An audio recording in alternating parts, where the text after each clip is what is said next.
Before social media, before smartphones, before television even existed, one rumor brought Wall Street to its knees. It was October 1907. There were no tweets, no live streams, no breaking news alerts, just newspapers, telegrams, and people shouting on street corners.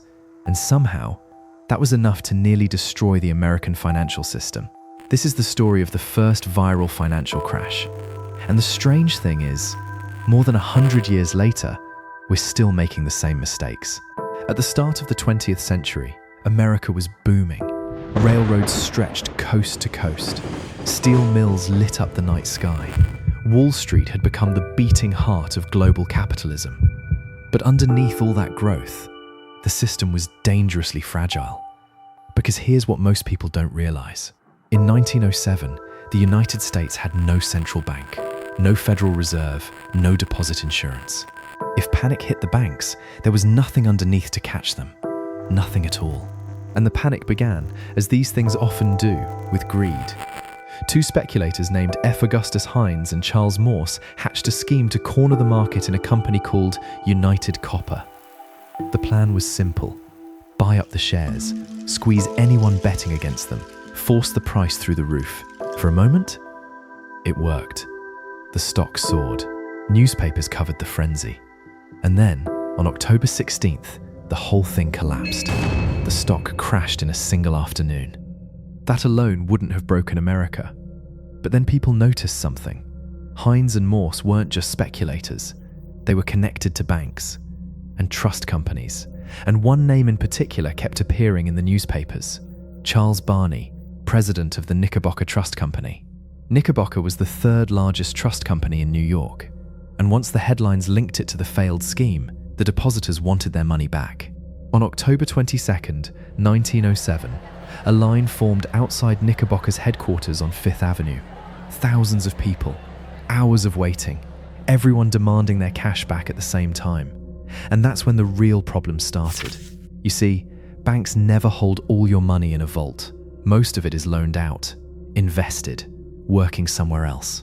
So when everyone shows up at once, even a healthy bank can die in an afternoon. Knickerbocker paid out $8 million in 3 hours. Then it shut its doors forever. And that's when the panic began. Because if Knickerbocker could fall, what was safe? Investors started trying to claw back their money from the Trust Company of America. Then Lincoln Trust. Banks stopped lending to each other. Credit froze. The stock market plunged nearly 50% from its peak the year before. This was the original viral panic. Just instead of TikTok, it spread through newspaper headlines and street corner whispers. One alarming column on the front page of the New York Times could send thousands of people running to withdraw their savings before lunch. And here's what makes the story extraordinary. There was no government rescue, no Federal Reserve to print emergency cash. There was only one man big enough to stop it: J.P. Morgan. Morgan was 70 years old. He'd already built one of the largest fortunes in human history.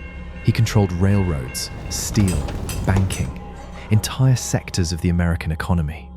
And during those weeks in October, he essentially became the central bank of the United States. The legend goes like this. Morgan gathered the most powerful bankers in New York inside his private library on Madison Avenue and locked the doors. He refused to let them leave until they agreed to pool their money and save the system. Whether every detail of that night is exactly true or not, the outcome absolutely was. Morgan organized emergency loans. The US Treasury deposited $25 million into struggling banks. Morgan personally arranged a $30 million bond purchase to keep New York City solvent. And slowly, confidence returned. But not for everyone. A few weeks later, Charles Barney, the disgraced president of Knickerbocker, shot himself. And 6 years later? In 1913, Congress created the Federal Reserve. Modern central banking, in many ways, was born from the fear of 1907. So why does any of this still matter? Because the technology changed, but the psychology didn't. In 2021, a group of Reddit users triggered a short squeeze on GameStop that cost hedge funds billions. In 2023, a few viral tweets and a panicked group chat helped collapse Silicon Valley Bank in under 48 hours, the fastest bank run in American history. Different century? Same story.